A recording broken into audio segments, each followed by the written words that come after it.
Good, good morning, world. Good morning. Good morning. It's up you o'clock.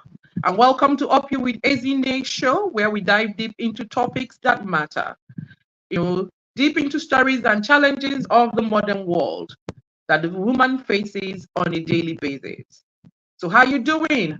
I trust everyone is keeping up with life. Today, we're exploring a topic that's both timely and crucial: women in business and the challenge of fitting in. It's Up You with Ezine, still your favorite female-centric show, and I'm here to keep you company as usual.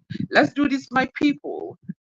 Finding self, finding purpose. My name is Ezine Kufurekane, and I'm your host. As always, I'm thrilled to have you join us on today's episode. The topic is women in business and the challenge of fitting in. Be kind to follow us on all our social media platforms at Up You with Ezine on YouTube, Instagram, Facebook, and X. We'd love to connect with you long after this live episode has ended. Please like and share the stream. It's one way you help our ministry so that we can continue to serve you better. Remember, the topic today is women in business and the challenge of fitting in. Now it's time to bring up our guest. Yes. So stay with me, don't go nowhere. This is Up You with Ezine, and we're live on Facebook, YouTube, and Instagram. Like I said, it's time to bring up our guest. If you're just joining us, the topic on the banner is women in business and the challenge of fitting in. Our guest today is Nanneh Kemte-Giadom, a seasoned professional with a diverse educational background. She holds a BA in English from the University of Nigeria, Nsukka, a PhD in Industrial Relations and Personal Management from the University of Port Harcourt, and an MSc in International Management from the University of Liverpool. Nanneh is also a certified professional workshop facilitator and has a professional diploma in hospitality from Allison Institute. With over 10 years of corporate banking experience and more than 15 years in the hospitality industry, Nanneh has expertise in training and development, food and beverage management, front office, and hotel operations. She has collaborated with well-known establishments such as Wells Carlton Abuja, NTNC Port Harcourt, Dovis Hotel and Resort Oba, Casa Bayman Hotel Jos, and Matford Hotel in Ibadan, and several more. Currently, Nanneh serves as the Zonal Director for the Northern Region of the Women in Hospitality Nigeria. She's passionate about supporting women-owned small businesses and hosts a free weekly learning platform for them. Nanneh is an associate member of the Chartered Institute of Strategic Management Nigeria and Chartered Institute of Project Managers Global. She's also a patron and secretary of the Patrons Board of the African Women in Leadership Organization, secretary and president nominee of the Rotary Club of APO, and a member of the Wells Foundation. In her free time, Nanneh enjoys golf, archery, experimenting with new meal recipes, and watching comedy shows. We are delighted to have Nanneh today with us on the show to discuss women in business and the challenge of fitting in. Dear everyone, world over, please join me to welcome a very special guest today. Good morning, Nanneh. Good morning, Ezine. Good morning, everyone. I'm so happy to be here. Thank you. Oh my God, I'm actually equally happy to have you on the show. As I was reading your profile, I looked at what you do with your free time. Golfing, archery. I'm kind of weird like that. No, I just not love weird. sports. I actually just love Different. sports. So if you find me, you'll find me where they are playing volleyball. You'll find me where they are playing football.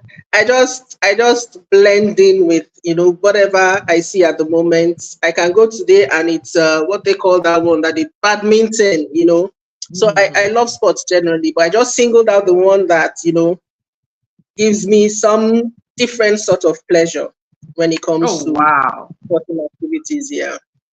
Yeah, that actually hit me. I'll look at that. I'll take a look at it and see what it involves. Yes, Yeah, it's actually, it involves a lot of concentration, and it's, to it's be good. able It, to it hit gives a you a good bullseye. feeling, and it makes you feel like one of those Game of Thrones women. You lose your Oh, confidence. It's all that's a part of good it. one. That's a good Yeah. one. Okie Yeah. dokie. So if you're just joining us, this is Up You with Ezine, and the topic on the burner is women in business and the challenge of fitting in. You can see that already. Our guest fits into the man's world. She loves to golf. She loves to do archery. Oh my goodness. So that's kind of different. So let's see how it goes. Nani, are you ready? Yes, I am. Are we ever ready? But yes, I am. I like that. Are we ever Yes, ready? But yes, I am. Great. yes, I am. So can you share your journey into, let's start from that. Can you please share your journey into the business world and some of the challenges you've had to face as a woman? Okay. Thank you, Ezine, once again. I watch your shows, and so I'm happy to be on the show now. Thank Um, you. I've always been like a creative, and so I dabbled in so many things. At some point, my mom was worried as to what I would actually do. I would paint, I would write stories. I was just involved. I was all over the place, in fact, And so settling into business was a bit difficult for me, choosing a particular field that I wanted to be in. I've done fashion, I've done it all basically. I've done food, but along the lines, I found that I was very good with advising people, with helping people put things together. I was very good at being behind the scenes, more like, so if you want to plan an event, you may not see my face in front of the event. In fact, you would hardly see a picture of me anywhere, but I'll be behind the scenes doing all the planning, setting things in place, and just making sure it works. And I used to do that a lot for free until a friend of mine said, "Girl, you're doing these things for free. You can make money doing them." So I started to streamline my business life basically. And this Mhm, streamlining I'm talking about is like 5 years ago, basically, mhm, yeah. Like 5 years, I mhm. started really focusing my strengths on those things that seem to come naturally to me. Okay, so it's been challenging, yes, because when you move from one field to the next, it's like you don't know what you're doing. You seem like you're all over the place. So it becomes hard for people to take you seriously until they see that you're actually good at this thing you're doing now. They say, "Oh, she's actually good at it." Then they begin to give you a chance to prove yourself. So it's been a roller coaster ride, I must say, and I've enjoyed every bit of it, because for every challenge I pull through, I'm like, wow, you know, you're getting there. You may not be where you want to be, you may not have achieved what you want to achieve, but you're making progress.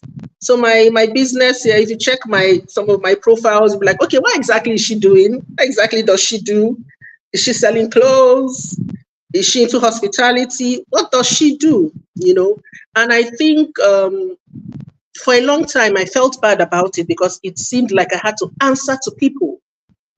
Okay, I had to answer to people. I had to show them I was this organized in one place person. And it took a friend, a mentor actually, to be like, you know what? You don't need to prove to anyone certain things. This is who you are. You're a creative. You like to dabble. Yes, find the one that makes you the most money and focus a lot, but don't drop your other talents because you would feel like, oh, they'll say, is she not selling food? Why is she selling clothes? Is she? No, no, no. You start to limit yourself and force yourself into a mold because of what people will say. So it took me 5 years ago, like I said, to start to break that mold and decide this is what I'm going to do. I'm going to do it regardless. Believe me, Ezine, if I wake up tomorrow and say I want to start flying planes, I will go learn how to fly a plane. It's that simple, for me. So that's been my journey so far. Wow. You do not know what you have, and then you're thinking of conforming to what you shouldn't be because you are Exactly. expressing your limitlessness, you know. Exactly. A long time ago, a gentleman I have a respect for, Dr. Philosage, said to me, Ezine, you're a 10 talent person. Do not even Yeah. think of doing one thing in your life. So Honestly, I quite understand what you're saying. Some of us are so gifted in different areas that we don't know the one to face. But I'm to face. Yeah. so yes, I'm really really I'm happy that you have come to terms with it. You've accepted yourself for who Exactly. you are, a multi-talented creative, and that you're Thank exploring all aspects of you. you. And If you've I may been say amazing. something, Yes, if I may please go say ahead. something, is in there, you're also one person that made me realize you can do it all.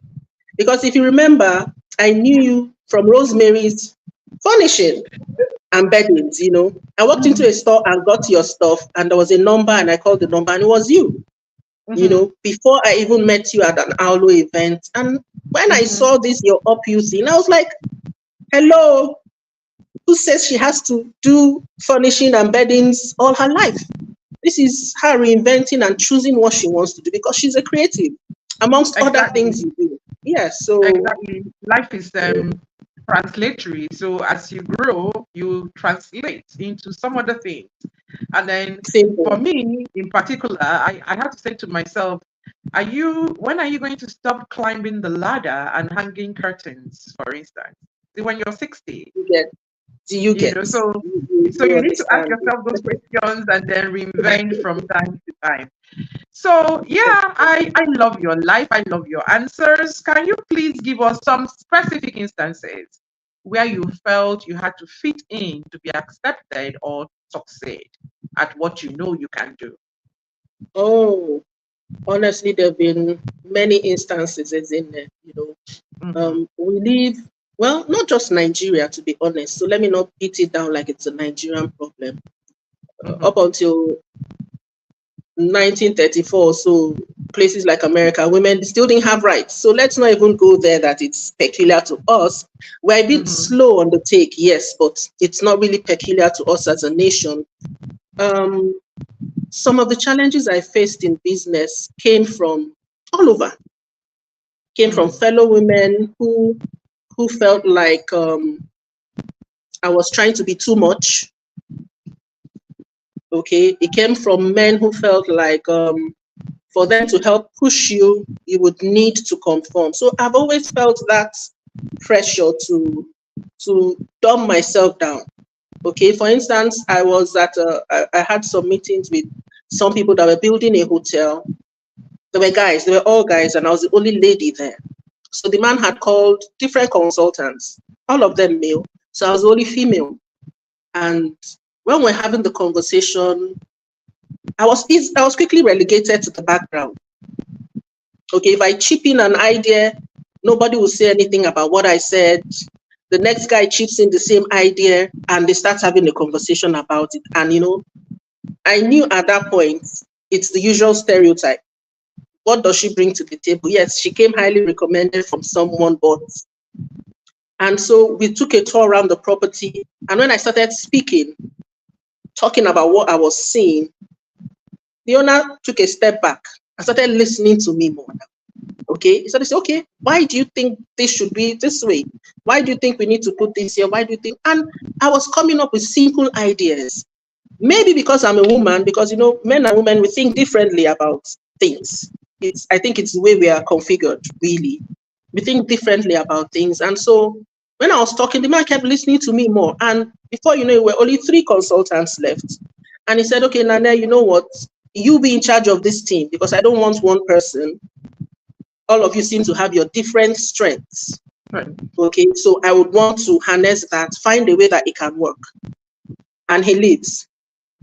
2 guys and a lady will start talking, okay, how do we want to run this? You, what will you run? And one of the guys wakes up and says, that the way he's seen this thing, he has been in this business for over 30 years. So I think I'll just handle everything. Madam, you can handle the kitchen.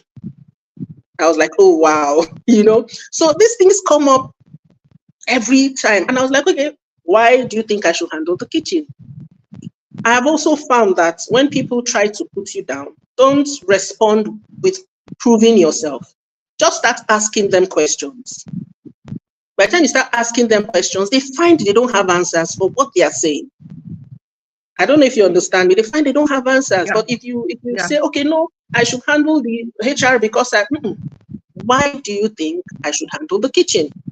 What strength did you see? Because we're talking about our strengths, right? What strength did you Mm-hmm. see that made you say, Mm-hmm. push her to the kitchen? And he couldn't say anything, started stuttering, And the second guy was a bit more mature and more exposed, and he started laughing. I was like, see, dude, there's no need to, let's sit down, have a meeting and discuss. So I get this a lot in business, especially with men who feel, when I'm recommended to them, they say, she's a woman. They start to think, they start to call in someone else to listen in to find out if I really know what I'm doing. They rarely do that with men. Okay, so another challenge we face most times is of course, the sexual harassment thing, which is like the elephant in the room. But I'm sure we'll get to that bit a bit later. But you see, these are instances that occur that people tend to feel like, on the average men, that they must get something to give you something. And I know this doesn't happen only in Nigeria. That's why I'm not limiting it to saying Nigerian men are. No, no, no. It's a general problem, especially with men who aren't exposed a lot in their fields. And well, that's one specific story. If I was the type that didn't believe in myself, I would have probably taken a step back and said, no, let me leave these people. They seem to know what they are doing with their 30 years experience. But I know what I know, and I know what I know brings value to the table. So, you know, that's where we're at. I don't know if that Whoa. answers your question, but yeah, that's Whoa. one clear You have experience answered my that question with several, you have answered the question with several other additional nuggets, because um all I hear here is for you to be who you want to be, you need to know that you know what you know. And you need to yeah, have confidence to put your foot forward. You need to be exactly. able to speak up for yourself, and you're right. Most times when we get into a lot of rooms, women don't speak up. They do not like to speak up, especially when there's several men there. I think it's our culturalization, how we Yes, have I been agree. cultured, the culture I that agree. the man is the head, the man is the leader, and so we think it's all men who are our heads. Meanwhile, it is our Exactly. husband that should be our heads. Every other person in Yes. the marketplace is your colleague, It's and your so they colleague. want It's what your you want colleague. as well. So So you just you respectfully in your space put exactly, forward respectfully. your own, yes, you put forward your own argument in favor of yourself and your talents and the things that you can do. So yes, Totally. this is happening to know that the 30 years experience is not, it doesn't work all the time. You might have No, 30 years experience, but you're not yes, I'll hands-on. listen, but exactly. You're not hands-on and you do not know how to deliver. So yes, yes, yes. Okie dokie, still on the same thingy. Can you tell me how you think that gender dynamics, have changed the business world over the past decade? Uh, it has changed, to be honest. I think it has because, um, we're coming from a country where back then for a woman to be seen in a hotel was like a taboo. Mm-hmm, mm-hmm, Yes, we're coming from that kind of history, okay, where, just being in a hotel or sitting at a bar with some friends. I can't tell you how many times had walked into hotels when I was starting out in my career, and they're like, what did you go to do there? Okay, so we've not come as fast as we should, I think.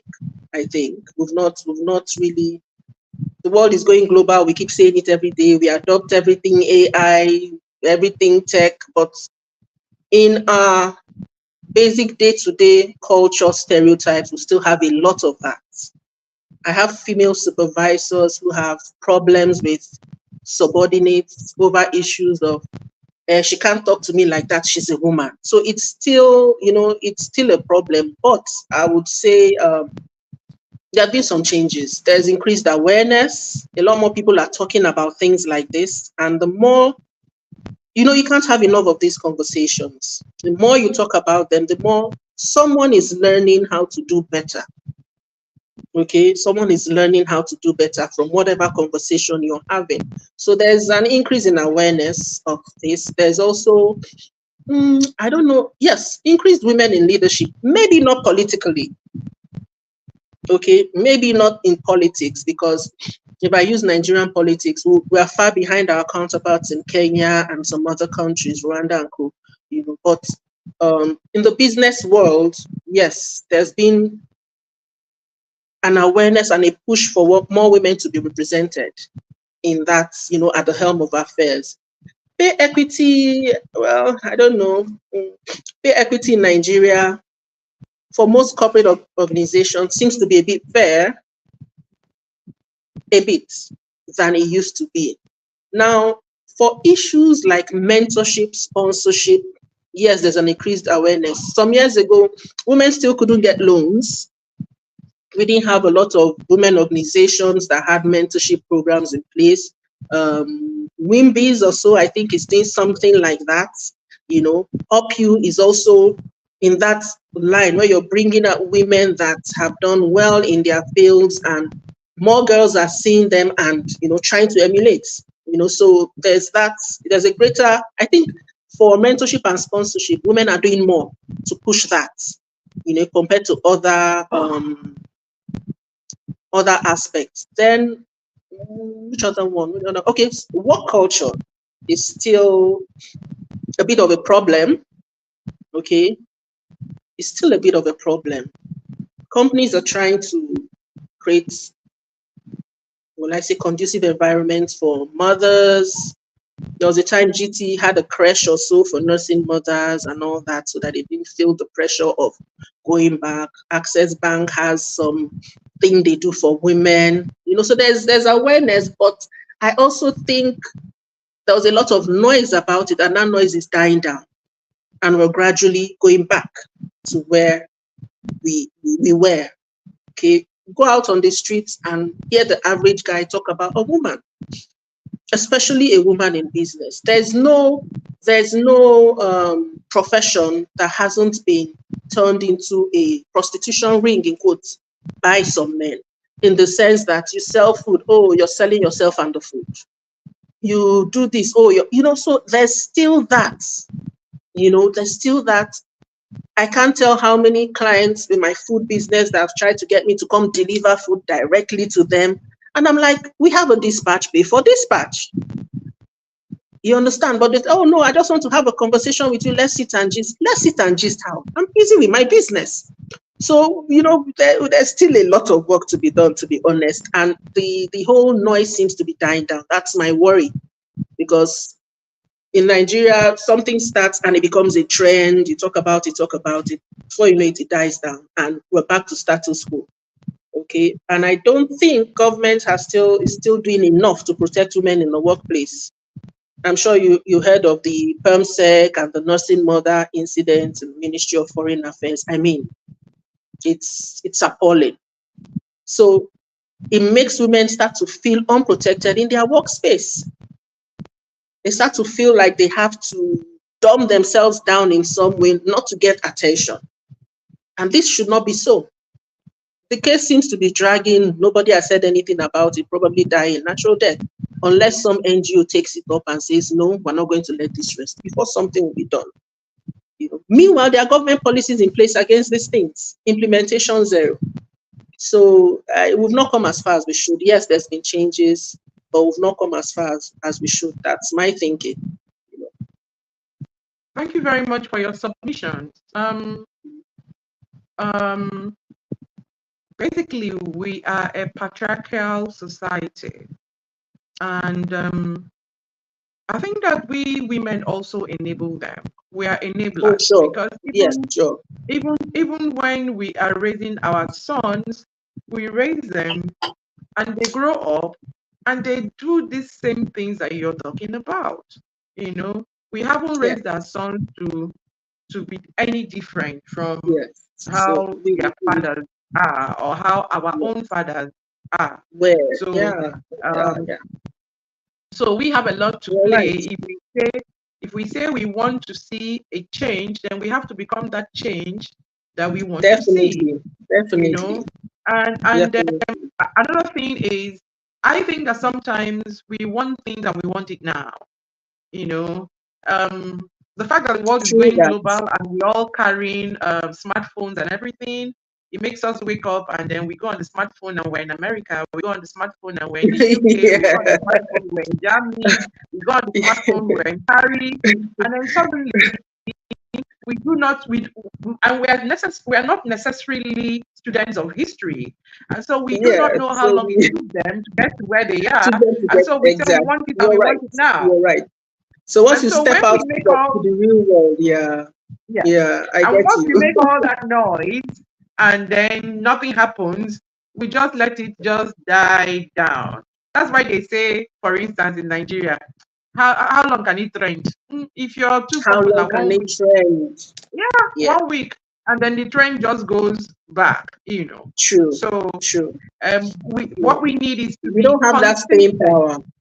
Yeah, Exactly. We need to be consistent with what we are doing to ensure that, the change we seek, we get it. Yeah. Thank yeah, you very definitely. much. Thank The you. dynamics will keep changing if you and I stay the course. And if you and I can pull one more, then the dynamics will just keep Keep changing. changing. Yeah, keep changing. Yeah. You're right. Are there certain industries where fitting in is more challenging for women? If you think so, why Yeah, so?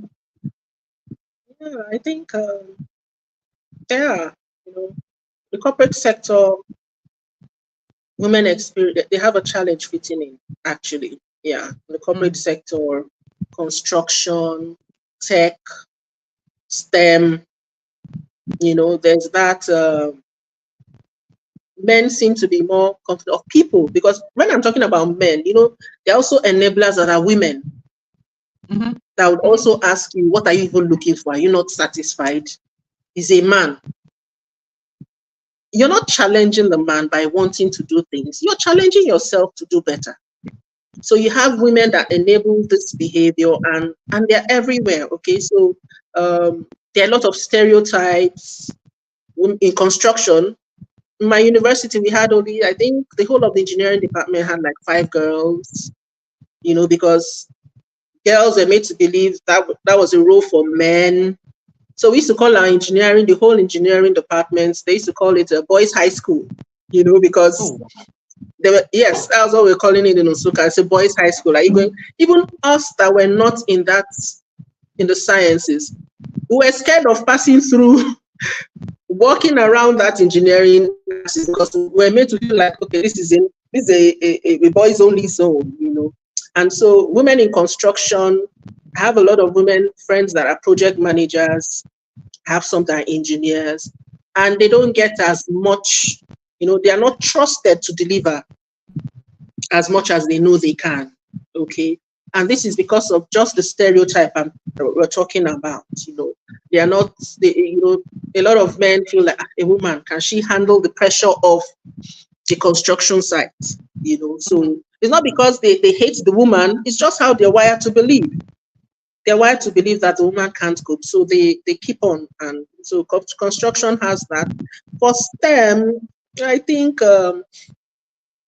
that aspect is growing more in Nigeria. A lot more women are getting involved in science, tech, engineering, maths, and all that. It's no longer seen as a predominantly male zone. But Mhm. once you're in that zone, you're fighting with a lot of men, like it or not. Some will be crude, some will be subtle, some will be outrightly crude about why you're there. Are you sure you can climb these stairs? Are you sure? Things that you shouldn't be asking a human being because it will make them feel bad. But you go ahead anyways because it's a woman. And sometimes they actually act like they're trying to help you. Oh, madam, don't worry, I'll go to that zone. You're a woman, you shouldn't. It's a subtle dig at who you are because you're female. So even when you can, you're limited. So yes, tech industry, male dominated, and some offices that are majorly tech also rely more on guys because they feel women can't do tech. So a lot of ladies are having to branch out on their own, set up their own companies and start their own tech thing because they're finding it hard to fit in. So you always have, as long as we have the kind of society we have, you always have you always have military. Oh yes, military. I remember when I was in secondary school, the NDA advertised for the first time that they're going to be having female officers. We got the form and they squashed the idea along the lines. You get, they squashed the idea. So that's also a sector that until recently women were allowed to go to NDA.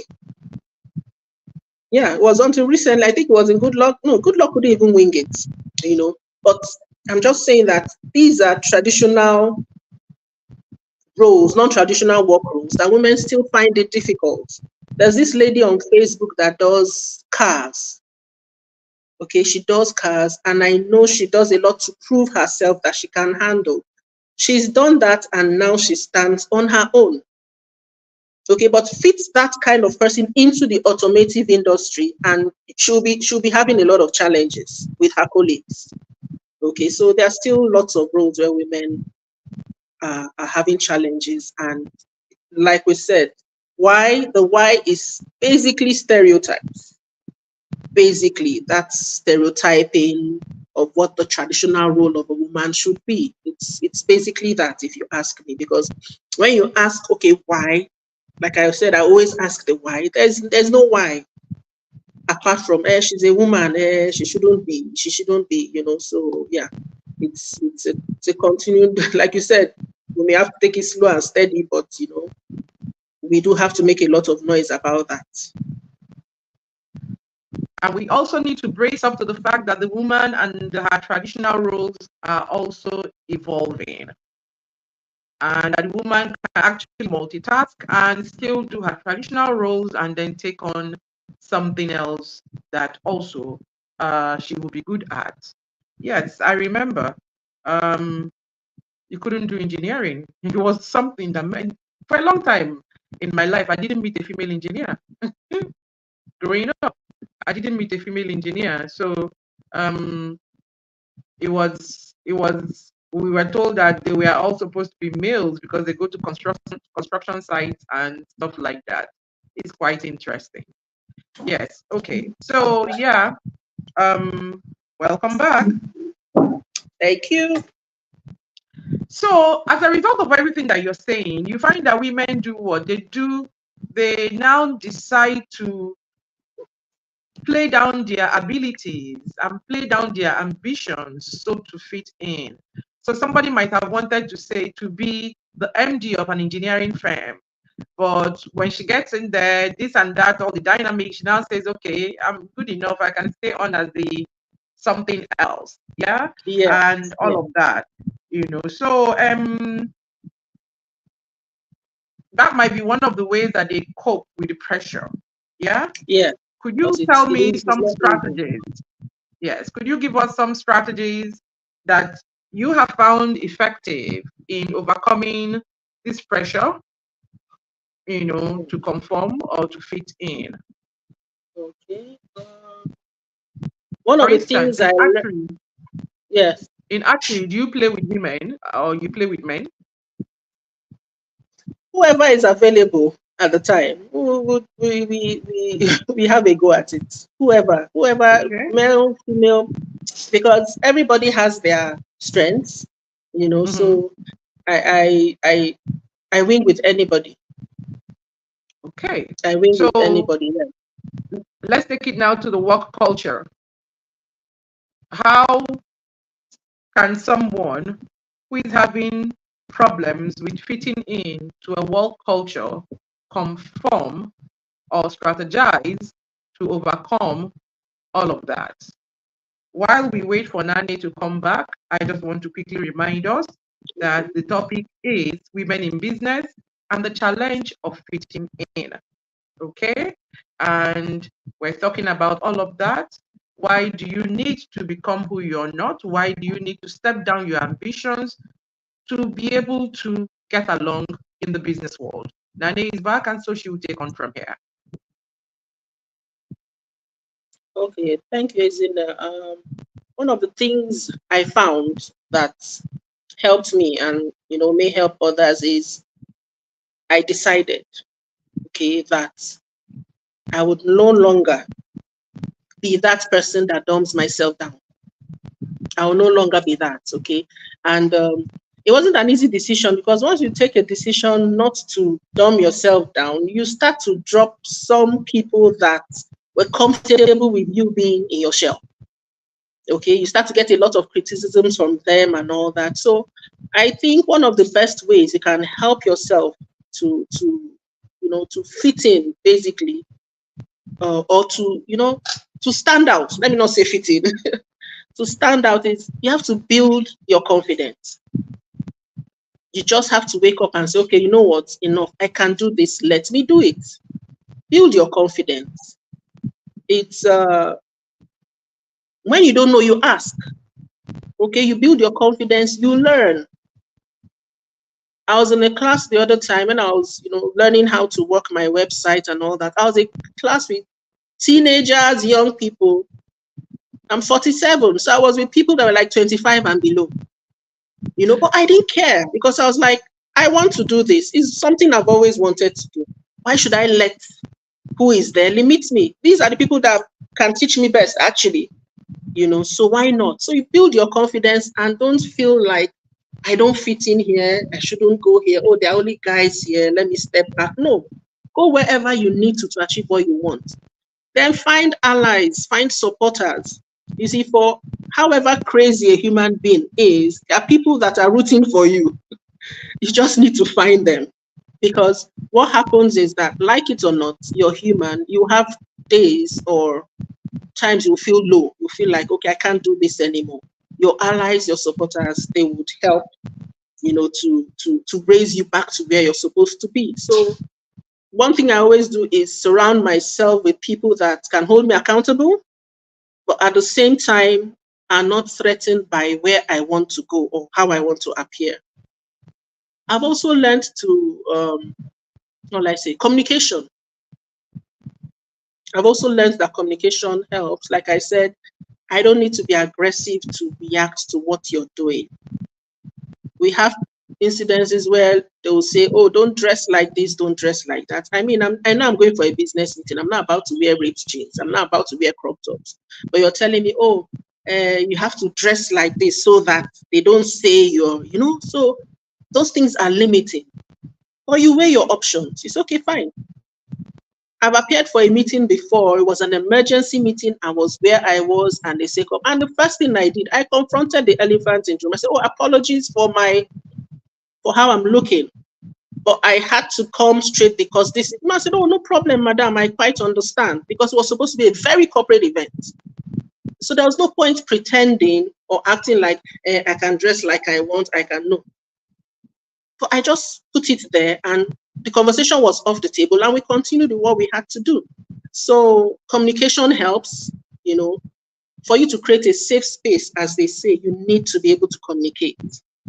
Then one important factor to me is, you have to embrace your authenticity. You have to look at, okay, fine, I'm a loud person by nature. This is who I am.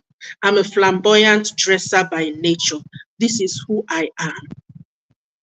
Embrace it, but also know that you must have a lot at the back of your head. You must have a lot in your brain to back it up. And you're fine.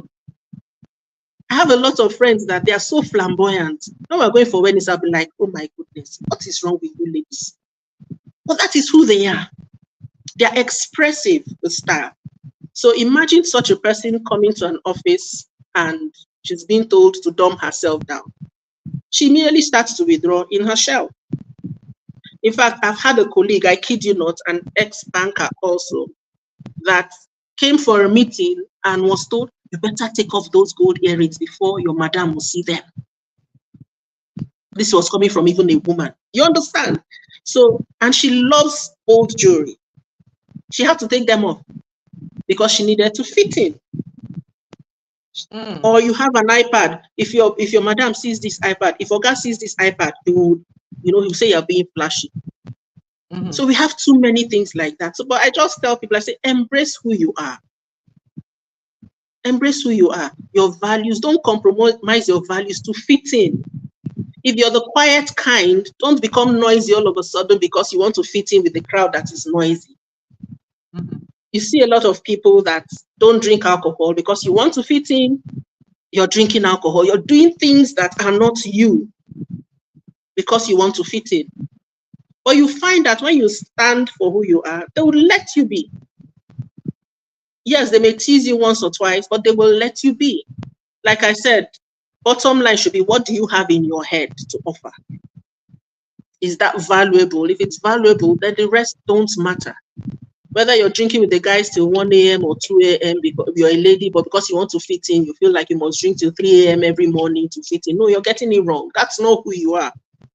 Okay, so also I tend to, from time to time, get people to constructively criticize me.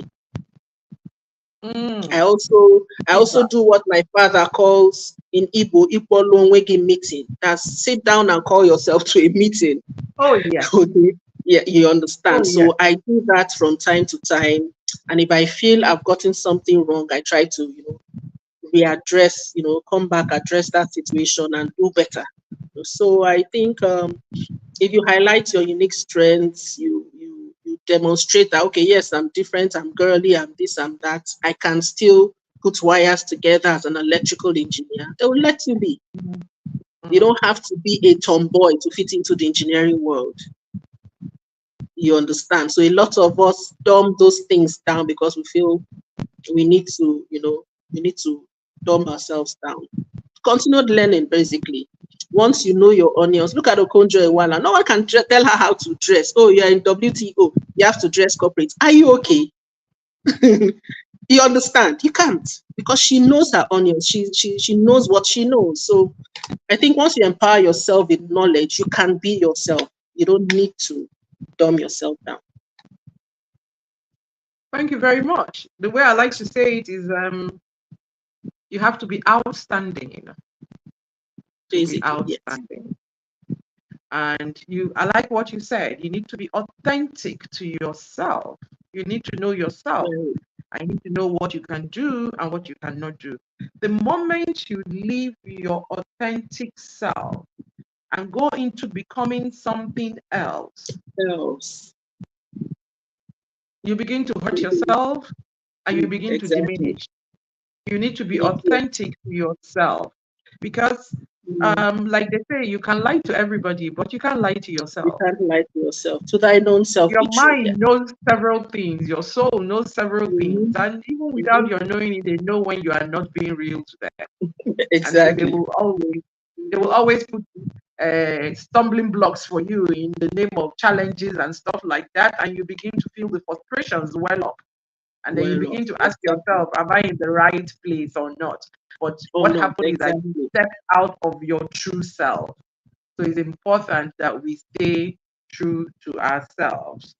When you were speaking, you said something that got me to start thinking in my head, allyship, you know. Um, what role do males play in supporting women in business and how can they do better? Because whether we like it or not, um, we need the support of the males. We call Okay. them in my space the he for she's. We need them to do the sponsorships. We need them to do the recommendations. We need them to put Yeah. in a word here and there. So what do you think about that? Because some people wake up and say, oh, we're female, we're feminist, oh, we have to do it our way or the highway, you know. So how do you best think that we can collaborate with the males more to be able Mhm. to get the things To be that we able to. want? I think for the male allies, okay, one thing that gets me a bit, I don't know, in my stitches, laughing sometimes is when I Mhm. see the battle between male and female. You see, we're created different and we complement Mhm. each other beautifully. Okay. Mm-hmm. So I don't see the need for that, if not for cultural, like you said, cultural stereotypes and all that has created a lot of divide in how women are treated. Now, for male allies, he for she is like you said, Mm-hmm. we need them to amplify our voices, basically. Mm-hmm. Okay, if a man cautions his fellow man over something he's doing wrong to a woman, there's a tendency that man will listen more than when a woman does, because of what we said, cultural stereotypes. Absolutely. Yeah. So the men can do more with amplifying these voices.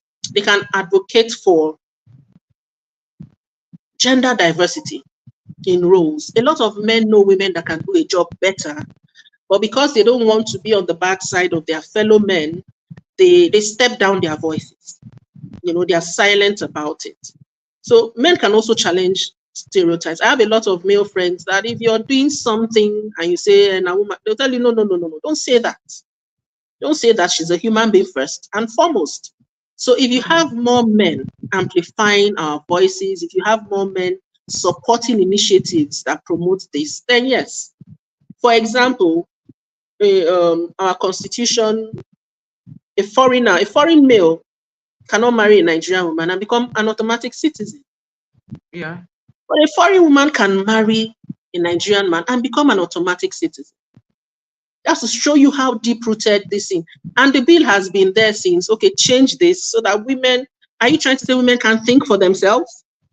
They can't. I don't know if you understand. That's what Yeah. it means basically. Up until 2009, I think, when Elechi Amadi's wife took NIS to court, you need a letter from your husband to get passport. Why? So, Yeah. and these things translate into the workplace. And who are the people that are supposed to change this bill? It's still the men. And they'll refuse to That do it. is Why? Because they that is feel it gives really women power. that is really where the issue lies. Because at That the is where end the of the issue day, lies. whatever it is we're seeking is actually the men that are in control of it right now. And so we need Exactly. to build And allyship with also, them. not just the men being in control, the kind of men are in control are not regular guys that I don't want to use the word exposed because it looks like those in the house are not exposed, but I don't know if it's enlightened I would use. Because there are men who would give roles to women without blinking an eye. They won't even think twice about it. So I've worked with women and they're wonderful. They don't think about it. Okay, so you see, we have a foundational problem that's taking some time, and that's why we can't reduce our voices. Now, these male allies, he for she's, can also help with mentorship and sponsorship. This woman is good at what she does, but you're putting stumbling blocks in her way, either in the form of sexual harassment, or if I help her, she'll become more powerful. She will need my advice. She will need me for, you're just creating, I don't know, I'll call them smoke screens. You're just creating a web that doesn't even help you. Okay, so I think more men can sponsor women, they can mentor women without having an ulterior motive. You understand? Women feel very safe around men in the context of, if a man is advising them, they immediately see him as a father figure, kind of. Okay, there's that thing in us that when you have a man that constantly, and that's why you see a lot of girls falling in love with father figures in quotes, because they see these men as guides and all that. You as the man, it's actually your role as someone that a young lady, for example, sees as a father figure, to guide her and move her away from such emotions. But most people take advantage of that. Okay, so men need to do more in that regards and not take advantage of people who look up to them, people who see them as a father figure, people who see them as a role model. Okay, and I think basically this comes from educating themselves, listening to women, actually listening and using their privilege. I've found that men don't like to caution themselves or caution the other person when it comes to things like this. For example, you're in a group of guys and a lady, I was reading a story on Facebook. A lady walks in, she has a big backside, she came to the gym and someone shouted, only you, all this. The lady was embarrassed. But you see, none of his male counterparts or colleagues in the gym could say, guy, haba, chill, don't do that. Now, the women there, if anyone speaks up, they'll say, what's your business? You're envious because we didn't compliment you. But the girl was very, very uncomfortable. So you see, men need to start talking to themselves about things like that. Because there are a lot of men that don't like it, actually. They don't like it. You understand? They don't like that. Yes. Objectifying the woman. Yes, you understand. So you need to. So if somebody is giving an opportunity to a lady and said, I want to give her a job, I've told her to meet me at so hotel. As a man, you can tell him, guy, this is not necessary. It's not necessary. You don't need to do that. If she's good, take her. If she's not good, you leave her. So men need to do that more often. Use their privilege and help women speak up, take action, become advocates. I see a lot of he for she's now, and it's a good thing. So I'm hoping the trend continues. In short, I don't want it to be a trend. I'm hoping it continues. It should be a culture. It should be a culture, not a trend. Exactly. Yeah. Exactly. Okay. Yes. So that's what I look forward to More than twice on this show, you've talked about sexual harassment. And there's a culture that has crept up, I wouldn't say from nowhere, because if you trace it, it started from doing runs. Yeah. So from doing runs, we have graduated to hookup. Hookup, yeah. And right now, you really cannot say who is being sexually harassed. Exactly. Because even the men are saying that they're being sexually harassed now by the young women. Yes. Oh, yeah. By even the old women, as it were. By women, let's just say women, irrespective of age, it doesn't matter anybody who is doing what. So, how do we curb? And for me, this hookup thing, quote unquote, is almost becoming a career. It is a profession. It's the oldest profession in the world. The name just changes over time. So how do we? I think that's what makes it easy for men to objectify women. And then now imagine that, it has to be favor for benefits. Of course. How do we, as females, stop this? I think that's rests mostly on women to do. Okay, because I've sat in conversations where women say things like, she's making her own money, this is how she's making it, nothing stops me from making it the same way. There's this, we also have a lot of women that when a man, in fact, I was in a group where a lady said quite clearly that if she's with around a man for 2 weeks and it doesn't touch her, it means the man is impotent. Oh, wow. And I was like, okay, what if the man is not attracted to you? Like, for what? Why not?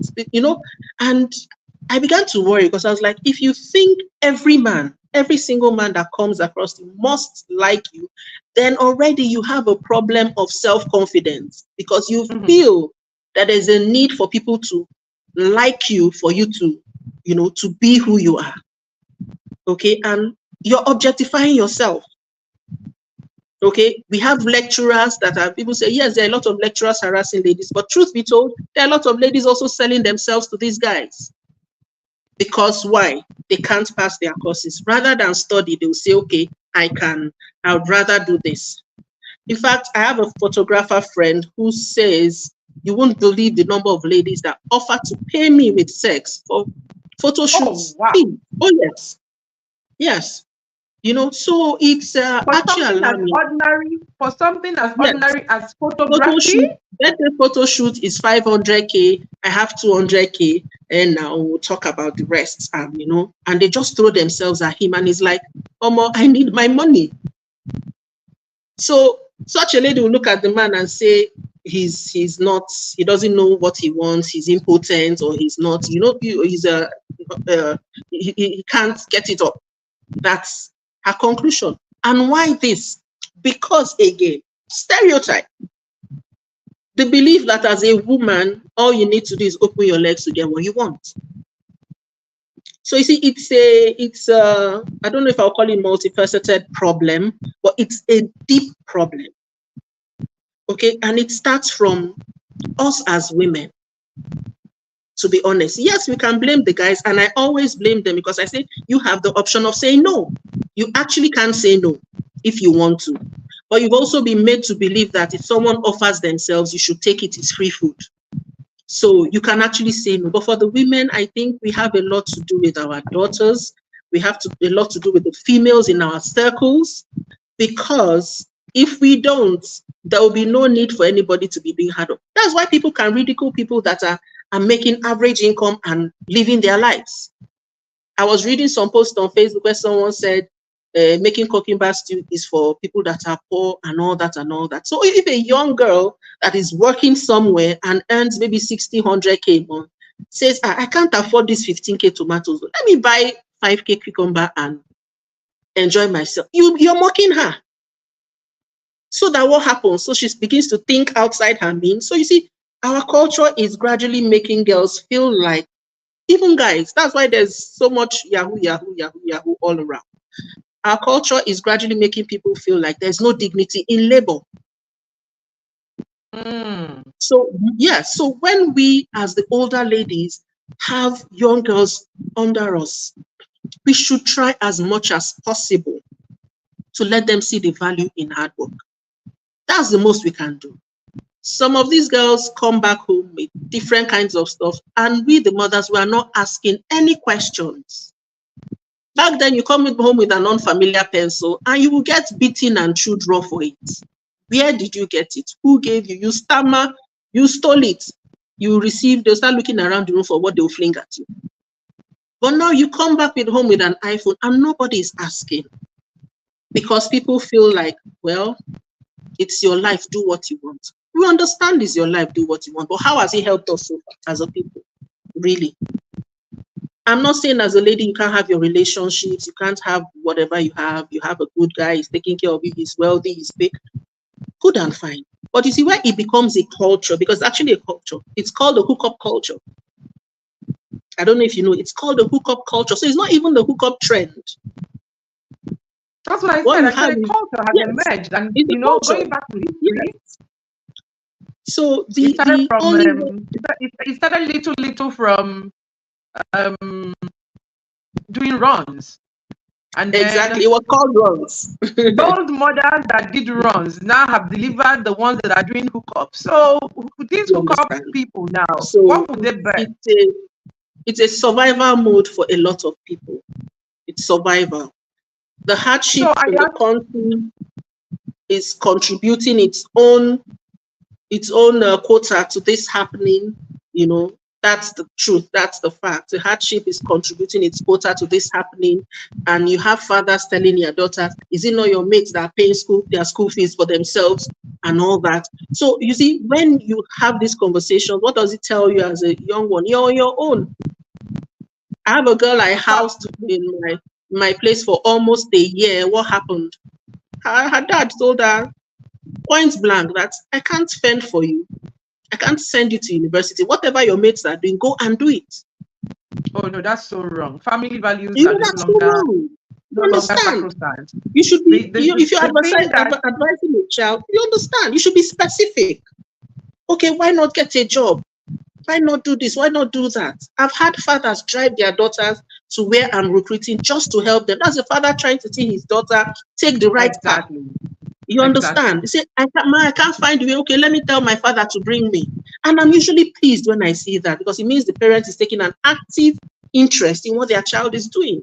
You know, but to tell your child, and the lady came to me and said, Ma, please, I don't know where else to go. I need a job, because this is what is going. In fact, my auntie that my father sent me to go stay with was hookup, and I don't want to do hookup.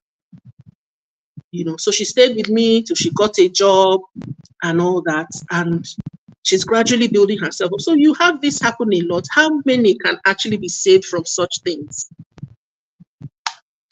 It's a problem. It's a problem that I don't even have a solution to, aside just keep trying to get girls mentorship, like I said, good role models, people that can actually help. If it's two people you can help, it's fine. It's a start. It's something. You might look at it out, there are 10,000 girls doing hookup. How many can I save? When those two you saved, at least the culture of a better labor will be entrenched in their own children. So it's a generation you're actually helping. So I think women, we have a lot of work to do there. We have a whole lot of work to do there, honestly. You can say that again, because we've lost Yeah. a generation and we shouldn't lose another one. So we all Yes. have to get into the trenches on this one and ensure that we save one person. Everyone who saves one person empowers that one person Exactly. to go ahead and save somebody else. And that's how we'll continue to do it until we get some sanity back into the system. A situation where parents send their children to go and begin to fend themselves means that they have actually also relinquished their rights as parents over those Exactly. children. Because you Exactly. cannot be asking somebody you send to the streets how they are doing it. So I just pray Actually. that there will be a conscious turnaround and that we will not sell ourselves or our bodies just to survive. You know. Um, the picture you were painting is quite harrowing, Nanneh, and I was wondering at this rate, can these ones even get into the work culture? Can they even afford not to dim their light and not to dumb on themselves at this rate? Mm. So They it, it, can. it They can. They can. In my training, most of my training classes, when I'm training staff, mhm. especially the female staff, I'm not paid for it, but I just take time to start to mentor them to think better of themselves. Because to be honest, when you talk to a lot of these people, they don't see themselves as anything. They don't see themselves as anything but a plaything to a man to get to the next stage. When you start to have conversations with them, you see some of them, they say, okay, ma, I'm writing jam this year, I'm doing this, I'm doing that. They are thinking about bettering themselves. That's why I said women, especially us, the older ones, we need to start having these conversations with young girls and support them however we can. A lot of them come out of it and they're happy. They're like, this is my own money, and stuff like that. So we can actually do better. We may not get it all right, but we can do better. Thank you. At this point, Nanneh, let me ask you, how do you define success? Hmm. I actually did a video where I said, Ezine, I'm going to make you an external invigilator for some university. When I saw that question, when I was in this success. Wow. Success is relative, really. And for Mhm. me, I would say overcoming challenges is success. I count it as Mm. success. If I'm trying to do something, there's a lot of challenges and I'm able to do it, whether there's monetary gain or not, I immediately say, wow, this was a success. I did it. I managed to do it. And also I think, oh yes, of course, financial independence is success, where you're not looking at how do I pay my next basic bill. I'm not even talking about bills you just pay and incur because of lifestyle or whatever. I'm talking about basic, needs, shelter, food, clothing, all those things. If you're able to do that without saying, oh, how do I get money to, no, to me, that's success. Okay. Also, being able to change the trajectory of someone's life is major Mhm. success for me. When I'm having trainings or when I'm somewhere and someone comes to me and says, oh, Ma, do you remember me? We had this training with you. This is what I'm doing now. This is what I'm doing now. It gives me such joy. It gives me such joy. So yes, I count that as success Mhm. also. What else? Those are basics, I think, that I count as success. Being able to impact life, create something positive for someone is success. Being able to achieve the jobs I've been given by a client and they're impressed with it, it's success. So yeah, that wings it for me. Empowering others, balancing work life with children sometimes is tough. When I was resigning from Zenith Bank, everyone was like, that's a well-paying job. You're collecting armed robber salary. Why would you leave? And I said, to me, I have two autistic kids, okay? And I felt like I didn't have time to be in their lives, okay? They were both non-verbal. And I just felt like you live 7 a.m., you're back 9, 10 some days. Like what is this money I'm looking for that I'm unable to take my kids to for their therapy, and it kept bugging and bugging and bugging me, and I was an unhappy person. And one day I said, you know what? I'll leave this job and focus on my children. And I just stopped. I gave put in my notice. People were calling me, why, blah, blah, blah, blah, blah. It's because of this. I said, I just want to focus. And I left that job. And that same year of taking my kids to therapy, they started talking. They started showing signs. Kids need their parents. Any way we put it, but they need care, and so I don't regret that. So I would say that for me, that was, being able to take that decision was a successful decision for me, because I'm looking at them now. One is in Uniport, the other is about to enter university. These were kids that were non-verbal as of 8, 9 years old. So for me, that's major success, and now I'm back to working. So it didn't, yes, it stopped some years of my career that I would have probably grown to certain heights, but I'm still where I want to be. So that's success for me. That's successful. I'm absolutely smiling from my heart, because this is a very huge testimony here. Yeah. When you put first things first, Exactly. it's a no-brainer. Any woman can have everything you desire. You can have it, but just so you understand that they will not all come at the same time. Exactly. So first things have to be first. Look at you now. One is already in university, another is going to enter university, and before you know it, they're adults, they're on their own, they're out there in the world being productive and contributing to the world system. And so what do you do with the rest of your years? I mean, I have time on my hands. Exactly. So sometimes we pursue so many things and then we leave the important things. Exactly. We are first and foremost women, and we're nest nurturers. We birth, and so we nurture. When we keep shouting the society is bad, it's because you and I are not nurturing our children We're not properly. nurturing enough. Yeah, we're not. Exactly, because the family still remains the tiniest nucleus of the world society. And so the people in the society that are doing or running down the society and everything else we're talking about today were born by women like you and I. So if we focused like you did, we will get much more out of it. Thank you very much, Nanneh, for going in that direction that I didn't expect, because you just hammered it home neatly and nicely. And I wish you all the best. I wish you all the best with the kids. Yeah. So now that I've asked you how you define success, I'm going to ask you to wrap up by giving advice to women who are just starting their career in business. And I want you to actually also speak to people who are doing marketing, women who are doing marketing in different organizations. They go through a lot. They do actually, yes. It's one of the non-traditional roles I was actually going to mention, but it somehow skipped my head.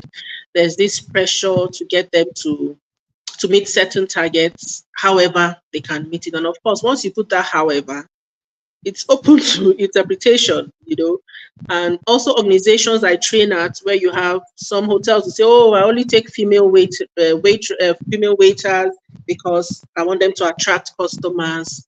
And I always tell them, I say, you know what, give the men a chance to wait. Give them a chance. Don't say it has to be only females. Why won't you allow a guy?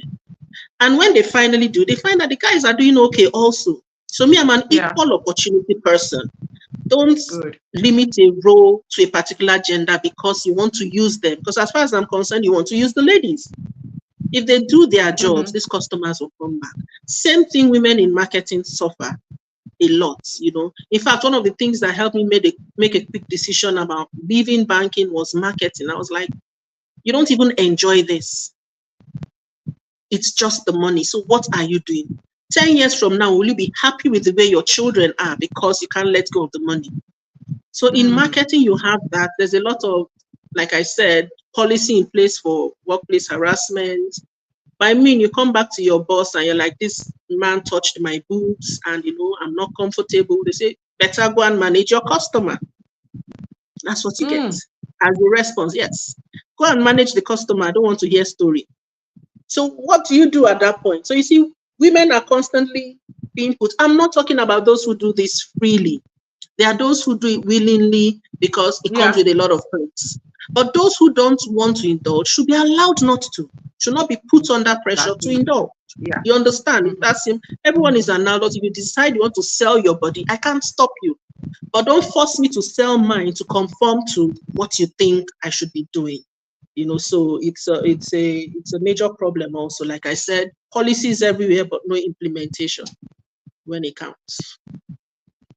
Okay, sorry, we're talking about women who are So just I about to said, start please give business. young women advice as they step Yeah, into the business world. business world. Um, One thing I think you must do before you step into business world is to build confidence and resilience. Just have it at the back of your mind that it's going to be a bass boost every other day moment on the average. Because if you're not battling with things like AEDC, okay, over here in Abuja is AEDC for us. If you're not battling with things like that, you'll be, there's always something that will throw you off your game because we always have a plan. Most people, if you're starting business, they have a business plan, no matter how little, but we never really factor in a lot of things that go on in our society. So, network, women in the industry. I listen to a lot of women. Women in hospitality, for example, Justina Ovat, she's a young lady. I'm older than her. She's doing wonderfully well. And so I listen to her. I read her newsletters, I don't mirror her, but I learn a lot from her. And so I follow her. So don't look at anybody and feel, okay, this person is a younger person, I should know more than them, and you limit yourself. So build a network, okay, of people that you can look up to, people that you can learn from. Chioma Ifeanyi with her business nuggets and all that. I read her page every other day. When I come on Facebook, that's basically one of the first pages I go to. I do that because, they have something to offer that you may not know. So you learn. Okay. So that network helps. They may not know they're in your network, but they are in your network. Okay. So it's like mentorship from far. You don't know you're mentoring me, but you're mentoring me. So you need that support network. You need that confidence. You need to learn about whatever you're getting into. Okay. And don't go with those who try to paint only the good side of the job. When I'm talking to staff in hospitality, I tell them, I said, look, 247, you're being watched by your bosses, by customers, and your fellow staff. So you people need to know that there's a downside to this thing. People need to know that if you're going into buying and selling online or importing, there's the dollar scare. So you need to learn about those things. Don't learn only the good side. Oh, they say if you buy one bag for 20K, you can sell it for 50K. You can start buying bags. No, so you need to learn that. You also need to set boundaries, please. There's this thing that happens to a lot of young women when they are starting in business where they get promised help by people, men sometimes, and they feel like, if I don't do this, he won't help me. If I don't do that, he won't help me. Set boundaries early, because those same men, men talk a lot. Those same men are going to go and say, that one, just do like this, do like that, show for. And you don't want that reputation, because you will no longer be seen as an expert in what you're doing. You'll be seen as, she can become my friend because she wants to sell. And that's what is happening to ladies in marketing, like you were talking earlier. Open this account, how much? Me, in fact, I used to ask customers then. They say, let's do. I say, okay, this 20 million you want to pay, is it to the bank or to me personally? Because I want to understand the basis for this request. You're paying it to the bank, so why should I sacrifice myself for it? So you need to set boundaries, and advocate for yourself. Nobody's going to do it for you. You need to advocate for yourself, fight for every chance you get, put yourself out there that you can do this. You may not be such a big online presence. For me, for example, I'm not such a big online presence, but groundwork wise, believe me, I go everywhere. I meet who I need to meet to, I'm still learning to be online per se, and, getting help from some younger people to help me do that. But on ground, I'm everywhere. Some friends join me for my day at work and they were like, all this waka, only you today. I'm like, yes, that's what I do. So it's advocate for yourself, basically, and resilience once again. It's not easy. Sometimes you lose everything and you have to start again. You lose everything again and you start again. You just have to make up your mind if you're in it for the long haul or, you're going to decide to do something else. So I think, that's what I'll have for the young ladies. I don't know if it helps, but I hope it does. Advocate for yourself, confidence, resilience, and learn. Just keep learning.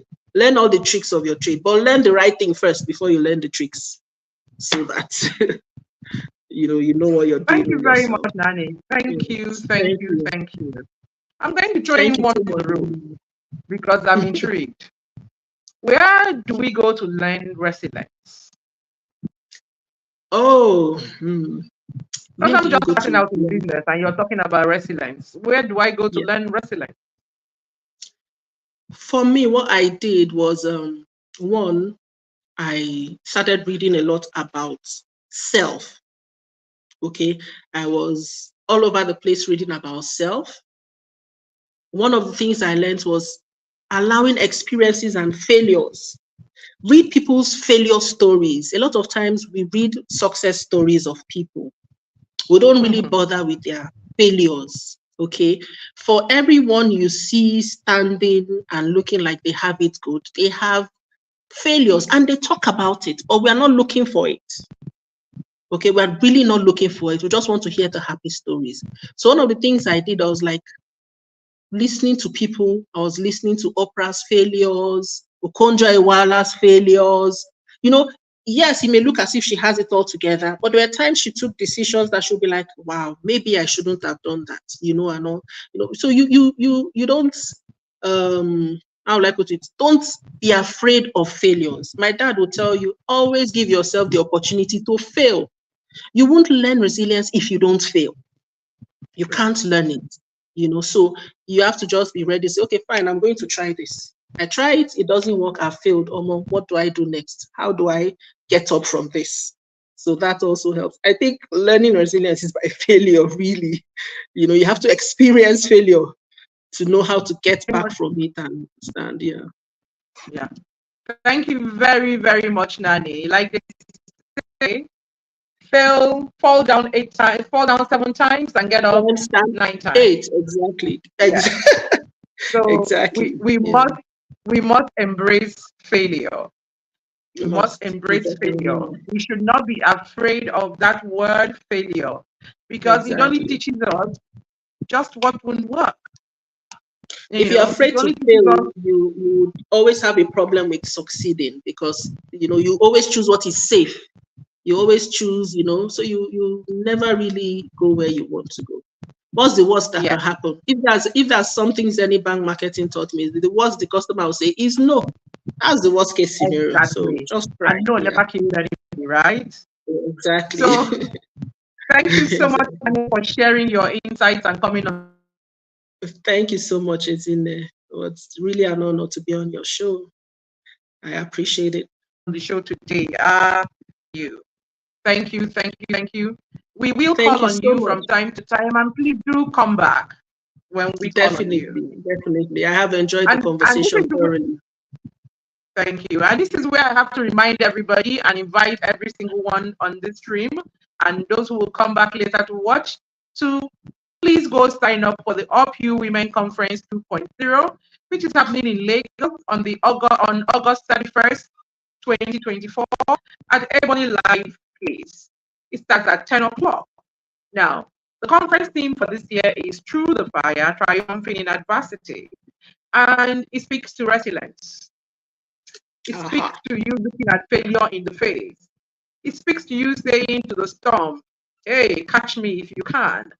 It speaks to you going through and coming out a better person. It speaks to you shedding weight and moving faster. It speaks to you in all manner of ways, to rescue yourself, to refine yourself, to survive generally. And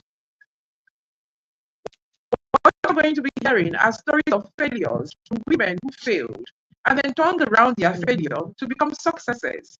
So, like Nanneh rightly said, you need to hear these stories. There is no single woman coming to that conference who hasn't experienced major adversity.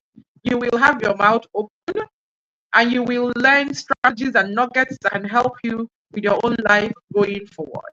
I do not know that it's been done before, but we have a panel of 6 coaches ready to speak to you in different aspects of your life. 6 coaches. Can you imagine if you were going from coach to coach to hire them? Aha, we've just saved you all that running around. We brought 6 of the best together on the same table, and they will be there and for you to ask your questions. So come, bring everything together. Remember, it's a paid event. So you need to go register at www.opuconferences.com. Early bird closes July 15th, 2024. So take advantage and get registered fast. Yeah. And to all our listeners, thank you so much for tuning in. Remember, you don't have to dim your light. You don't have to dim your ambition. You do not have to become who you are not. All you have to do, like Nanneh made us understand today, is take that decision that you're going to be the best person that you can, that you will make yourself a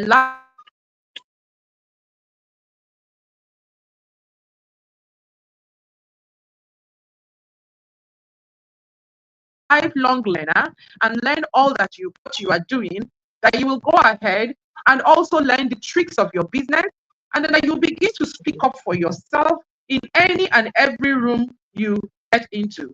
Let me share something with you. A long time ago, several years ago, I made a vow to God and I said, God, any door you open, I will walk through it.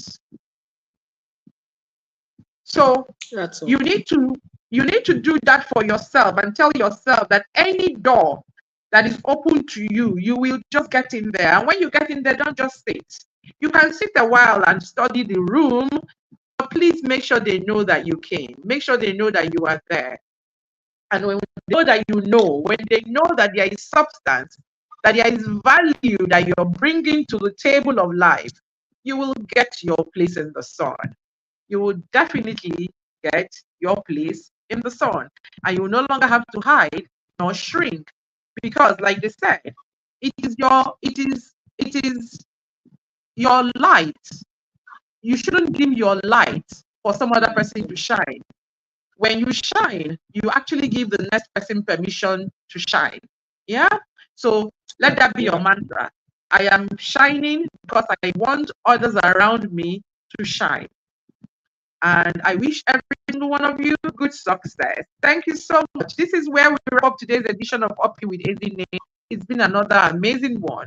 Please follow us on Instagram and Facebook at Up with Ezine. Make sure you also follow us on YouTube and get copies of our books. We now have 3. We have Up You, we have Fight When Adversity Strikes, and we have Recalibration Blueprint. So please make sure you get our books. Make sure you register for our conference. It is and has always been the definitive conference of the year. So you better make sure that you are there so you can experience it for yourself. It's a hybrid, so you can come virtually or physically. Go to www.opuconferences.com and secure a seat for yourself. Our speakers are amazing. Please follow us on any of our social media platforms and get to see the people coming to speak at the conference this year. This conference is supported by Golden Penny Food and Stanbic IBTC, among several others. We will be listing them as we go on. So big up to everyone that is involved in creating this magic every week. starting with you, our dear listeners, our guests, our advertisers, the callers, and the engineers on duty, the amazing of you team. Thank you so much, everyone, for tuning in. And till I come your way next week, please remain true to yourself. Remain true to yourself. Be intentional about your life and stay focused on your purposes. That's the only way to win at life and not apologize for who you are. I love you all. And from Nanneh and myself, it's up you. Nanneh, up you. Exactly. And bye for now. Thank you for joining us, everyone. Bye bye.